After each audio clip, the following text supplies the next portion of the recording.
Likewise, imposing a 100% tariff on India at a time when we are actively trying to court them to help us in our competition with China is completely self-defeating.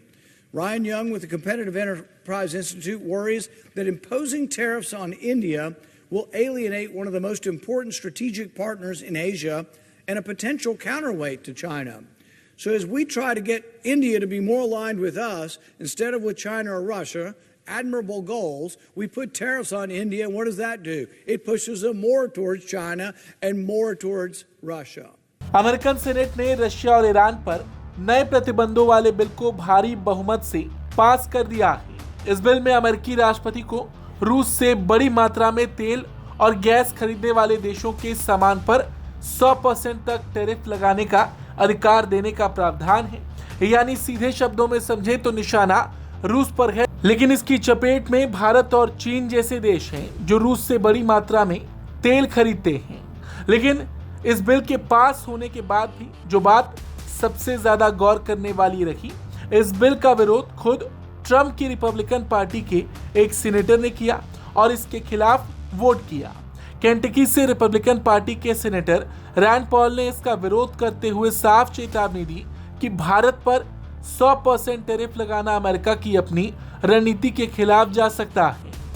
उन्होंने कहा कि एक तरफ America चीन के बढ़ते प्रभाव को रोकने के लिए भारत को अपने साथ लाने की कोशिश कर रहा है और दूसरी ओर भारत पर इतना भारी टैरिफ लगाने की तैयारी कर रहा है। Likewise, imposing a 100% tariff on India at a time when we are actively trying to court them to help us in our competition with China is completely self-defeating. Ryan Young with the Competitive Enterprise Institute worries that imposing tariffs on India will alienate one of the most important strategic partners in Asia and a potential counterweight to China. So as we try to get India to be more aligned with us instead of with China or Russia, admirable goals, we put tariffs on India, and what does that do? It pushes them more towards China and more towards Russia.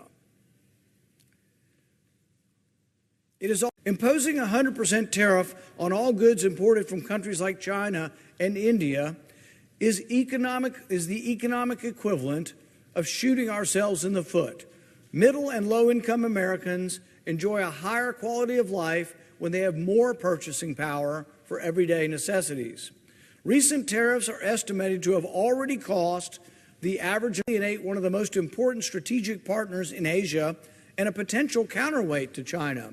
So as we try to get India to be more aligned with us instead of with China or Russia, admirable goals, we put tariffs on India, and what does that do? It pushes them more towards China and more towards Russia. American senator ने कहा कि भारत पर 100% tariff लगाना ऐसे समय में पूरी तरह आत्मविरोधी है जब हम चीन के साथ अपनी प्रतिस्पर्धा में मदद करने के लिए सक्रिय रूप से भारत को अपने साथ लाने की कोशिश कर रहे हैं। रैंड पॉल की चिंता सिर्फ व्यापार तक सीमित नहीं है। उनका कहना है कि अगर अमेरिका भारत पर इतना बड़ा आर्थिक दबाव डालता है तो इसका असर दोनों देशों के रिश्तों पर पड़ेगा। कहीं न कहीं ये विवाद और ज्यादा बढ़ जाएगा। अमेरिका चीन को एशिया में चुनौती देने के लिए भारत को अपना सबसे बड़ा रणनीतिक साझेदार मानता है। रक्षा से लेकर टेक्नोलॉजी और सप्लाई चेन तक दोनों देशों का सहयोग लगातार बढ़ भी रहा है। लेकिन रूस से तेल खरीदने के मुद्दे पर दोनों देशों के हित अलग अलग नजर आ रहे हैं। भारत का रुख साफ है, तेल खरीदना उसकी ऊर्जा जरूरत और राष्ट्रीय हित से जुड़ा फैसला है। रूस से मिलने वाला कच्चा तेल भारत के लिए खास तौर पर तब जरूरी हो गया जब यूक्रेन युद्ध के बाद पश्चिमी देशों ने रूसी तेल से दूरी बनानी शुरू कर दी। रूस ने इसके बाद भारत और चीन जैसे एशियाई देशों को तेल की बिक्री बढ़ाई और भारत ने भी अपनी ऊर्जा जरूरत को देखते हुए रूस से तेल खरीदना जारी रखा। वहीं अमेरिका का तर्क इससे बिल्कुल अलग है। अमेरिका का मानना है कि रूस से होने वाली तेल की कमाई मॉस्को को आर्थिक ताकत देती है और इससे यूक्रेन युद्ध को जारी रखने की उसकी क्षमता मजबूत हो रही है। इसलिए अमेरिका रूस के बड़े तेल खरीदार देशों पर आर्थिक दबाव बढ़ाना चाहता है। इसी मकसद से सीनेट में पास किए गए बिल में राष्ट्रपति ट्रंप को रूस से बड़े पैमाने पर तेल खरीदने वाले देशों के सामान पर 100% तक के टैरिफ लगाने का अधिकार देने का रास्ता खोल दिया गया। लेकिन रैंड पॉल कह रहे हैं कि रूस को घेरने की इस कोशिश में अमेरिका कहीं भारत को ना खो दे। और यही चेतावनी बेहद अहम है क्योंकि अगर भारतीय सामान पर अमेरिकी बाजार में 100% टैरिफ लगता है तो भारतीय कंपनियों के लिए अमेरिका में अपने उत्पाद बेचना महंगा हो जाएगा।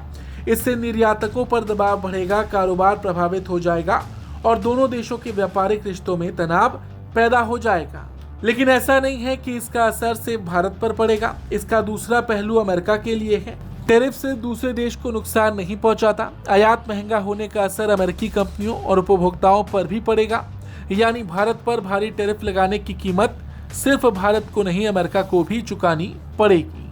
लेकिन अगर भारत को ही आर्थिक दबाव में डाला गया तो भारत अपने दूसरे विकल्पों पर और ज्यादा ध्यान दे सकता है। यानी सवाल ये नहीं है कि भारत अमेरिका की बात मानेगा या नहीं, सवाल ये है कि अगर अमेरिका दबाव बढ़ाता है तो भारत अपनी रणनीतिक स्वतंत्रता को कैसे बचाएगा। देखिए, भारत पहले भी साफ कर चुका है कि उसकी ऊर्जा खरीद किसी तीसरे देश की विदेश नीति से नहीं बल्कि उसके राष्ट्रीय हित से तय होगी।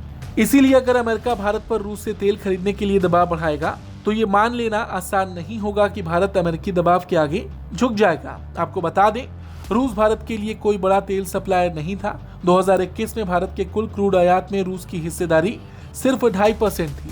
रूस ने यूक्रेन पर हमला किया, अमेरिका और यूरोप ने रूस पर आर्थिक प्रतिबंध लगाए और पश्चिमी खरीदारों ने रूसी तेल से दूरी बनानी शुरू की। रूस के पास तेल था लेकिन खरीदार कम हो रहे थे। ऐसे में रूस ने अपने तेल पर डिस्काउंट दिया और भारत और चीन को बम्पर ऑफर दिया। रूस का तेल अक्सर पश्चिमी बाजार के मुकाबले डिस्काउंट पर उपलब्ध रहा और क्योंकि भारत दुनिया का बड़ा तेल आयातक है और अपनी जरूरत का बड़ा हिस्सा विदेशों से खरीदता है, इसलिए भारत ने रूस से तेल खरीद जारी रखी।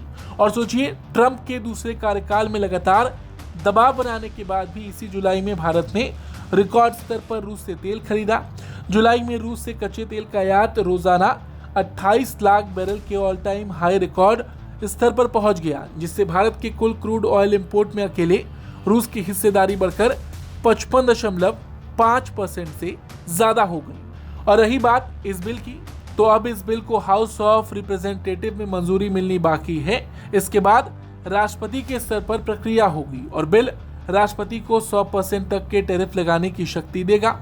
यानी ये जरूरी नहीं है कि हर स्थिति में तुरंत 100% टैरिफ लागू हो जाए, लेकिन देखना ये होगा कि आगे क्या कुछ कदम उठाया जाता है। और कहीं ना कहीं इस बिल का विरोध अमेरिका में भी दिखाई दे रहा है, क्योंकि खुद ट्रंप के पार्टी के सेनेटर इसके खिलाफ आवाज उठा रहे हैं। Bureau report, Bharat.